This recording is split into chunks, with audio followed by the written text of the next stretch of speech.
যেমন সম্প্রতি ফুল দেওয়াকে কেন্দ্র করে আমরা দেখলাম যে জামায়াতে ইসলামী এতকাল ফুল দেয় নাই শহীদ মিনারে গিয়ে, এবার কেন তাদেরকে দিতে হলো? যদিও সেটা দলের নামে দেয় নাই, বিরোধী দলীয় নেতা হিসাবে তো এটা বাধ্য তিনি, হ্যাঁ দিতে বাধ্য। না দিলে আরো সমালোচনাটা বেশি হতো, কিন্তু এখন সমালোচনা করছে যে ইসলামের নাম লাগালে তাহলে এতকাল যেটার বিরোধিতা করলো সেটা কেন করতে গেল। তাহলে ওই একই ইস্যুকে কেন্দ্র করে নারী বিষয়ক বক্তব্যকেও তো প্রশংসার নজরে দেখা দরকার ছিল, কারণ আল্লাহ এবং তার রাসূলের বাইরে যাওয়ার সুযোগ মুসলমানদের কোথায়? তো যাই হোক, আলোচনা সমালোচনা থাকবে, কিন্তু আমি মনে করি এই সমালোচনাগুলোই আরো বেশি এগিয়ে দিবে ইনশাআল্লাহ। ওয়ালা ইয়াখাফুনা লাওমাতা লাইম, মুমিনের 6 গুণের একটা গুণই তো এটা, তারা কোনো নিন্দুকের নিন্দাকে পরোয়া করে না, আর নিন্দুকের নিন্দাকে পরোয়া করলে আবু তালেব ছাড়া পরিণতি আর ভিন্ন কিছু হয় না।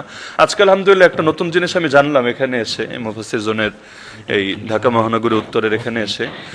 এমনি ব্যক্তিগতভাবে ইকামতে দিন যে বইটা আছে নিজামী সাহেব, গোলাম আজম সাহেবের, সেখানে আমি এই পয়েন্টটা পড়েছিলাম। তিনি একাধিক জায়গায়, বইয়ের একাধিক জায়গায় ক্লিয়ার করেছেন যে মাওলানা মওদুদী সাহেবকে আমরা আকীদার ইমামও মানি না, ফিকহের ইমামও মানি না। তো যার কারণে তার কোনো লেখা নিয়ে সমালোচনা করতে হলে ব্যক্তি মওদুদী সমালোচনা করেন, এটা দলের উপর কেন চাপান যেটার সঙ্গে দল একমত না? এমনকি ইতিহাস সামনে রেখে আমি যেটা জানি যে প্রথম যখন রেজুলেশন হয় মাওলানা মওদুদীর জীবদ্দশায়, সেখানে এই পয়েন্টটা ছিল যে ওনার ফিকহি মতের সঙ্গে সংগঠনের সবাই একমত হতে বাধ্য না, ওনারটা ওনার ব্যক্তিগত আর সংগঠনেরটা সংগঠনের। এমনকি যে আজকে বিভিন্ন সময় দেখা যায় কওমি ভার্সেস জামাত একটা মুখোমুখি অবস্থান দাঁড় করানো হয়, অথচ কওমি ধারা এটা তো একটা শিক্ষাধারা এবং আদর্শিক শিক্ষাধারা, কোনো সন্দেহ নাই, কিন্তু এটা তো কোনো রাজনৈতিক দলের নাম না। মানে কওমি মাদ্রাসায় পড়লে এটা তো এমন না যে কওমি এটা একটা রাজনৈতিক দলের নাম, ওই দলের সভাপতি সেক্রেটারির অধীনে থেকেই সারা জীবন কাজ করতে হবে। এক কওমি অঙ্গনেও তো একাধিক রাজনৈতিক প্ল্যাটফর্ম আছে। তো কওমি থেকে কেউ বিএনপিতে যোগ দিলে তার কওমিত্ব যায় না, কওমি থেকে কেউ আওয়ামী লীগে যোগ দিয়ে সংসদ সদস্য হলেও তার কর্মত্ব যায় না।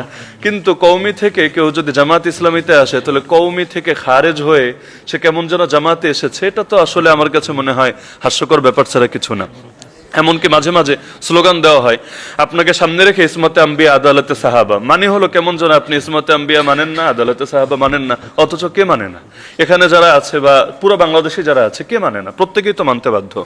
আজকে নতুন তথ্য যেটা জানলাম আমাদের আব্দুল হালিম ভাইয়ের জবানে, অ্যাসিস্ট্যান্ট সেক্রেটারি জেনারেল, যে নিজামী সাহেবের জীবদ্দশায় তিনি নিজ কলমে এটা রেজুলেশন লিখেছেন, যেটা বললেন মজলিসে শুরার অধিবেশনেই লেখা হয়েছে। এবং এটা আমি মনে করি পুরো দেশেরই গুরুত্বপূর্ণ তথ্যটা জানা দরকার যে বাংলাদেশ জামায়াতে ইসলামীর মজলিসে শুরাই রেজুলেশনে এটা লেখা হয়েছে যে মাওলানা মওদুদী জামায়াতে ইসলামীর কোনো আকীদার ইমামও না, কোনো ফিকহের ইমামও না, কারণ জামায়াতে ইসলামী কোনো আকীদার দলের নাম না।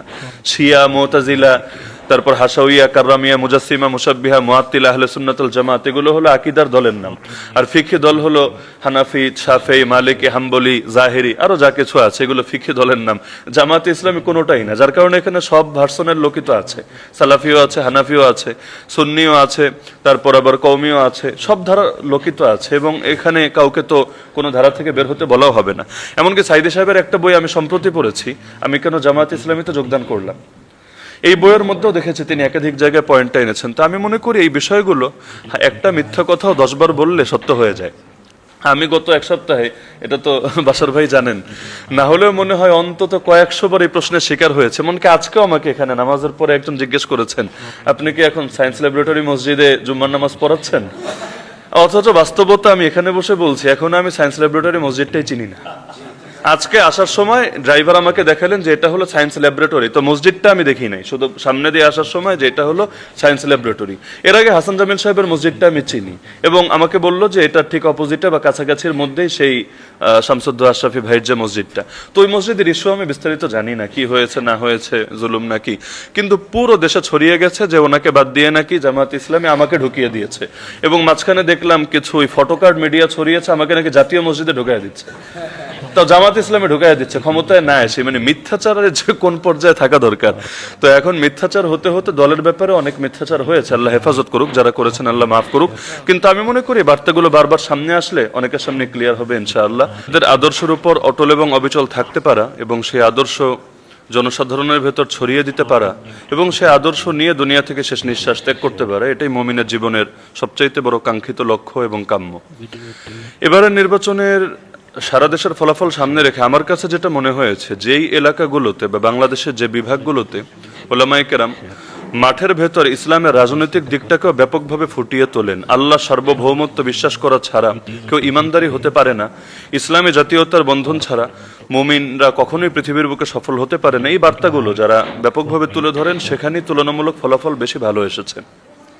আর যেখানে এই আলোচনাগুলোর ফিল্ডে একটু ঘাটতি আছে এবং জনগণের ভেতরে সচেতনতার কমতি আছে, যারা মনে করে যে আল্লাহ সার্বভৌমত্ব বিশ্বাস করা ছাড়া বা ইসলামী জাগরণের জন্য কাজ করা ছাড়া, দিন কায়েমের মেহনত ছাড়াও পূর্ণাঙ্গ মুমিন হতে পারে, ওই জাতীয় এলাকায় দেখা যায় সেকুলারদের পাল্লাটাই তুলনামূলক ভারী হয়েছে। তো আলেমদের বড় একটা রোল প্লে করার সুযোগ বিগত সময় এসেছে, আগামী দিনে আরো আসবে ইনশাআল্লাহ। এবার তো আলহামদুলিল্লাহ এত ইঞ্জিনিয়ারিং এবং মেকানিজমের পরও আলিয়া এবং কওমের মিলিয়ে সম্ভবত 24 জন আলেম সংসদ সদস্য হয়েছেন।